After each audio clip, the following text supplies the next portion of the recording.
भगवान महावीर स्वामी के इस शासनकाल में हंस विराजे हुए हैं और हम अपने जीवन को कैसे जिएं, कैसे जीवन को सुखी बनाएं, कैसे जीवन में उन्नति करें, इन बिंदुओं पर विचार कर लेते हैं। हमारा जीवन कहीं पतन की ओर तो नहीं जा रहा है, हमारा जीवन उन्नति की ओर है या नहीं। कहीं ऐसा ना हो कि हम विचार करें, हम ये मान के बैठे कि मेरा जीवन उन्नति की ओर जा रहा है, लेकिन पता चला कि वो पतन की ओर जा रहा है। तो ऐसा ना हो। जीवन में बिल्कुल सही दिशा को अग्रसर कीजिए। हम बनिया हैं और बनिया अपने बही खातों को करेक्ट रख चलता है। वो अपने बही खातों में कहीं कमी नहीं करता है। अगर उसके बही खातों में कमी होती है तो उसे डर लगता है। ऐसी अगर हम पाप करते हैं, पाप की प्रवृत्ति करते हैं, कोई गलत काम करते हैं तो हमें डर लगता है। जब हमारा काम अच्छा है, पुण्य का काम है, अच्छाई का काम है, तो हमें किसी बार डर नहीं लगता। बनिया में से विचार करता है, आप बनिया हो ना, आपको पता होगा। बनिया में से विचार करता है, डर लगता है इनकम टैक्स वाले से। कहीं खातों में लेन देन में कहीं गड़बड़ी हो तो सजा मिलेगी, दंड मिलेगा, जुर्माना भरना पड़ेगा। इन सभी से बचने के लिए वो बही खातों को व्यवस्थित करता है। दिन भर की धन उपार्जन में कितना व्यय किया और कितना धन का उपार्जन किया, ये वो देखता रहता है। कितना घाटा हुआ दिन भर में और कितना मुनाफा हुआ दिन भर में, ऐसा वो विचार करता रहता है कि मैंने पूरे दिन में कितना आय की और कितना व्यय किया। वो अपने बही खातों को नाप तौल के व्यवस्थित करता है, उसका लेखा जोखा बार बार देखता है। ऐसे हम अपने जीवन के लेखा जोखा को देखें कि अपने जीवन में क्या किया। कहीं ऐसा न हो कि हम पुण्य की स्तरों पर पाप कमा रहे हों। कहीं ऐसा न हो कि पुण्य करने के उद्देश्य से आए हों और पाप मिल जाए। क्योंकि जब तक हमें गुण दोष का ज्ञान नहीं है तो गुण को ग्रहण कैसे करेंगे और दोषों को कैसे छोड़ेंगे। किसका परिहार करना है और किसको ग्रहण करना है, कौन उपाधि है कौन ही है। जब तक ही उपाधि का ज्ञान नहीं है तब तक आप कुछ नहीं कर सकते। छोटा बच्चा होता है और वो छोटा बच्चा बचपन में मिट्टी का सेवन करता है, गंदगी का सेवन करता है, कंकड़ आदि खाता है। जो भी मिल जाता है वो मुंह में डाल लेता है। क्यों? उस बच्चे को, उस बालक को, उस अबोध बालक को ये ज्ञान नहीं है कि वस्तु ग्रहण करने योग्य है या नहीं। लेकिन जब वो बच्चा बड़ा होता है तो उसे ज्ञान हो जाता है कि नहीं, ये वस्तु ग्रहण करने योग्य नहीं है, ये तो छोड़ने के योग्य है।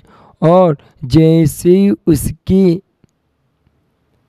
बुद्धि में बात बैठ जाती है कि ये वस्तु ग्रहण करने योग्य नहीं है, सर्वथा छोड़ने योग्य है, उस वस्तु को तत्काल छोड़ देता है। हमें पूजा करते हुए, प्रवचन सुनते हुए, संतों की सेवा करते हुए कितने साल व्यतीत हो गए, लेकिन हमें आज तक एक नहीं पता चला कि हमें कौन सी वस्तु को पकड़ना है और किस वस्तु को छोड़ना है। जीवन में याद रखना, जब तक ये बुद्धि हमारे पास नहीं है ही उपाधि की, गुण दोष की, तब तक हम अपने जीवन में कुछ नहीं कर सकते। आचार्य भगवंत कहते हैं कि वो बुद्धि कैसे प्राप्त होगी? ज्ञान के माध्यम से। आज हमारा जो ज्ञान है वो मोह से आवृत है।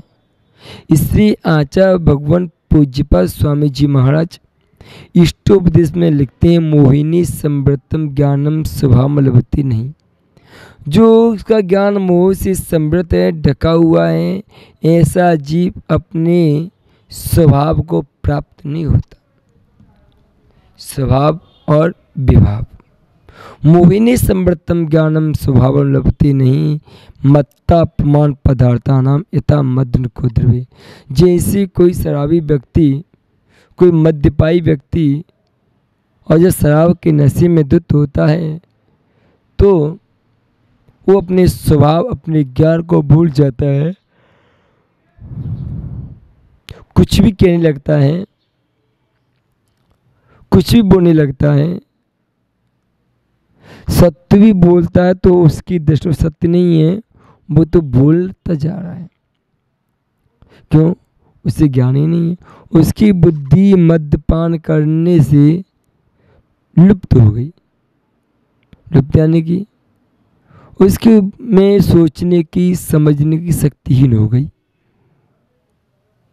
अभी अच्छे विचार सोचता था, अच्छी बात सोचता था, अब सोचने बुद्धि काम नहीं कर, जो मन में आ रहा है उसके बोलता जा रहा है। ऐसे ही जब मिथ्यात्व की धरा पे होती हैं तो हम अधवा तधवा कुछ भी बोल जाते हैं। बोलने से पहले सोचते नहीं हैं और बोलने के बाद भी नहीं सोचते। कम से कम हमारे जीवन में बोलने से पहले सोचने का अवसर न मिला हो, लेकिन बोलने के बाद तो सोचने का अवसर मिल ही जाता है। वो गलती जीवन काल में पुनः न हो, उस गलती को पुनः नहीं रिवर्ट किया जाए, बार बार रिवीजन नहीं किया उस गलती का, इसका तुम प्रयास कर सकते हैं।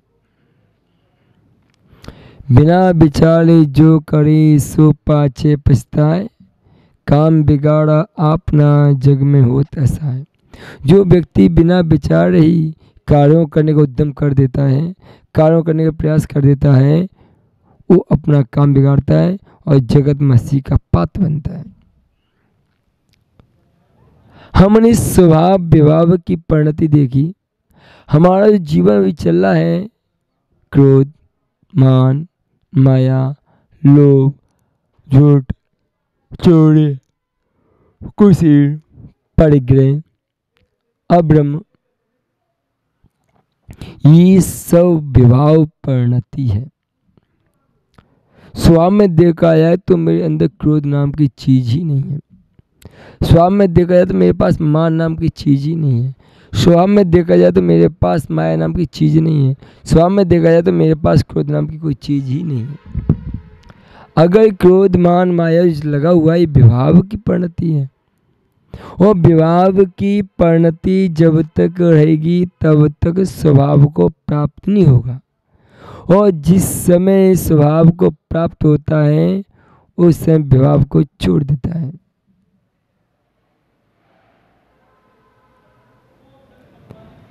समझ में आ रहा होगा,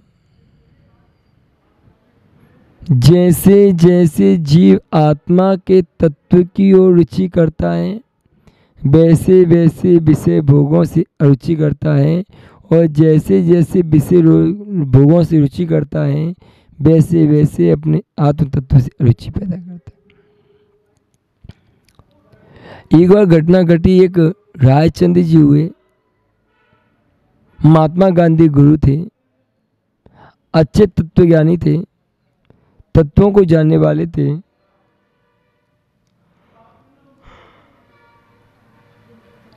एक बार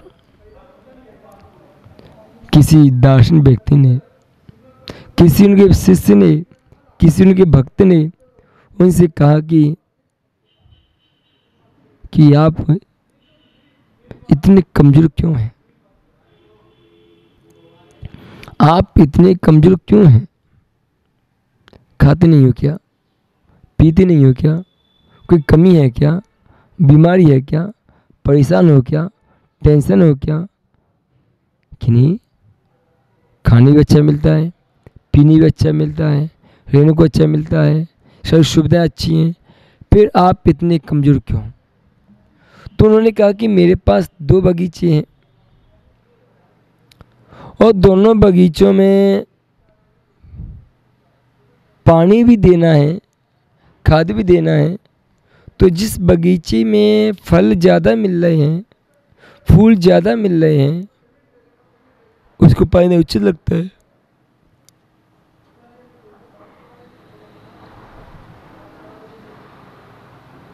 जिसमें फल नहीं है, फूल नहीं है। मान लीजिए आपके पास 2 बगीचे हैं, तो आप किसमें पानी ज़्यादा दोगे? उस शिष्य ने बोला कि जिसमें फल ज़्यादा हो, फूल ज़्यादा हो, आमदनी ज़्यादा हो, लाभ ज़्यादा हो, उसमें पानी देना चाहिए। जिस बगीचे में कुछ उग ही नहीं रहा है, उसका कोई सात तत्व तो समझ में ही नहीं आ रहा है, उसमें कितना ही पानी दो, मतलब क्या है? ऐसे ही राजचंद्र जी बोले कि मेरे पास 2 बगीचे हैं, एक आत्मा का बगीचा है और दूसरा शरीर का बगीचा है। जब आत्मा को खाद पानी देना बंद करता हूँ तो शरीर पुष्ट होता है, आत्मा ठीक रह जाती है। यद जीवस उपकाराय तद देश अपकार क्रम, यद देश उपकाराय तद जीवस अपकार क्रम। तब जब देह के उपकार की बात चलती है तब तो जीव का अपकार ही होता है, क्योंकि अच्छा खाना, अच्छा पीना, अच्छा सोने का आइटम मिलना, अच्छा दरवाजा गद्दा मिल जाना, अच्छी सारी सुविधा मिल जाना, एसी में बैठ जाना, पंखा चला लेना, कूलर चला लेना और अन्य प्रकार की सुख सुविधाओं में जो लीन रहता है, शरीर का उपकार करता है, उस समय आत्मा का अपकार होता है। क्योंकि हमने एक पहलू को देखा है, शरीर की पुष्टि में लगे हुए हैं, शरीर के श्रृंगार में लगे हुए हैं, शरीर की अच्छी व्यवस्था हो इसमें लगे हुए हैं। इसी शरीर को तो सब कुछ मिलेगा, आपको क्या मिलेगा? शरीर को अच्छा गद्दा मिल जाएगा, शरीर को अच्छा खाने को मिल जाएगा, अच्छा पीने को मिल जाएगा, अच्छा पहनने को मिल जाएगा, आपको क्या मिलेगा? आपको जो स्वभाव है, आत्मा का स्वभाव जो समता है, 10 धर्म है, वस्तु स्वभावो धम्मो। देखिए बात को समझिए, वस्तु का स्वभाव क्या बता रहे हैं। जैसे मोहिनी संबतम ज्ञान स्वभाव लभते नहीं, जो व्यक्ति मोह के से आचंदित हो जाता है, ढक जाता है, वो अपने स्वभाव को प्राप्त नहीं होता। और स्वभाव ही धर्म है, वस्तु स्वभावो धम्मो। जिस वस्तु का जो स्वभाव है उसका धर्म है। अग्नि का स्वभाव उष्ण, उसका धर्म है। पानी का स्वभाव शीतल है, उसका स्वभाव है ठंडा है। आकाश द्रव्य का स्वभाव अवगान देना है, आकाश का स्वभाव चलना है, आकाश स्वभाव अवगान देना है। धर्म द्रव्य का स्वभाव चलना है, अधर्म का द्रव्य का स्वभाव रुकना है, कार द्रव्य का स्वभाव परिवर्तन करना है। ये स्वभाव है इनके, ये अपने स्वभाव में रहते हैं, स्वभाव से हटके कहीं जाते नहीं है। हम यहाँ कहते हैं एक अनंत सिद्ध में अनंत जीव समाविष्ट हो जाते हैं, तो कैसे? क्योंकि शरीर से और शरीर से रहित हैं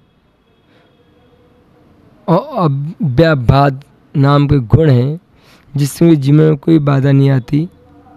कितने जीव आ जाएं फिर भी एक बात याद रख लेना कि वस्तु का स्वभाव धर्म है और धर्म से जो वस्तु अलग होती है उसका अस्तित्व मिट जाता है। जैसे आपने देखा होगा कि गरीब मोहल्ले में नाना प्रकार के कुत्ते घुमा करते हैं, उनको इज्जत नहीं होती। जो भी व्यक्ति उन्हें रोटी दे देता है वो उसके पीछे पीछे भागने लगती है। लेकिन जिसके गले में पट्टा बंधा होता है, उसे एक मुखिया होता है, उसकी व्यवस्था बनाता है, उसके रहने की, खाने की, पीने की सारी व्यवस्था करता है। कौन? वो व्यक्ति जिसे कि पता है, जिसे कि पता है कि क्या करना है। तो वस्तु स्वभाव ही धर्म है। अग्नि का स्वभाव गर्म, जल का शीतल, और दया मूलो धम्बो। जिसके अंदर दया है, जिसके धर्म में दया है, जिसकी पद्धति में दया है, कृपा है, रहम है, वो ही जीव दया कर सकता है। और दया भी एक धर्म है। दया मूलो धम्बो। हम गरीब, बेसहारा, हीन, कमज़ोर, अपाहिज, नहीं देखने वाले, नहीं बोलने वाले, ऐसे जीवों के प्रति दया का जो भाव उत्पन्न हो रहा है, और जो सहधर्मी है, जो अपने मार्ग से च्युत हो चुके हैं, ऐसे जीवों को पुण्य धर्म में लगा देना। देखिए, करुणा बुद्धि से क्रिया की जा रही है तो वो अनुकंपा की श्रेणी में आती है, दया की श्रेणी में आती है। और अगर भक्ति के साथ क्रिया की जा रही है तो पात्र के लिए लागू होती है कि पात्र कौन सा है। ये मान लीजिए कि हमें आज धर्म को समझना है कि धर्म क्या है। हमने आज तक विपरीत मान्यताओं को धर्म मान के बैठ गए, अनुकूलता मान्यताओं को धर्म मान के बैठ गए हैं, जबकि धर्म ही नहीं, धर्म तो निष्पक्ष है। आपने देखा हुआ, अदालत में लोग तराजू रखा था अदालत में, और लोग उस तराजू पे अपना न्याय करना चाहते हैं। उस तराजू से न्याय करना चाहते हैं कि न्याय कैसे हो, इसलिए वो न्याय की पद्धति के लिए वहाँ पहुँचते हैं। अगर वहाँ भी अन्याय होने लगे तो कहाँ जाएगा। आज दुनिया में कोई किसी का रक्षक नहीं है, सब भक्षक नजर आते हैं। जहाँ देखो, जिसे देखो, वही भक्षक बना बैठा है। ये बात याद रखना जीवन में कि आज आपको धर्म के मर्म को समझना है।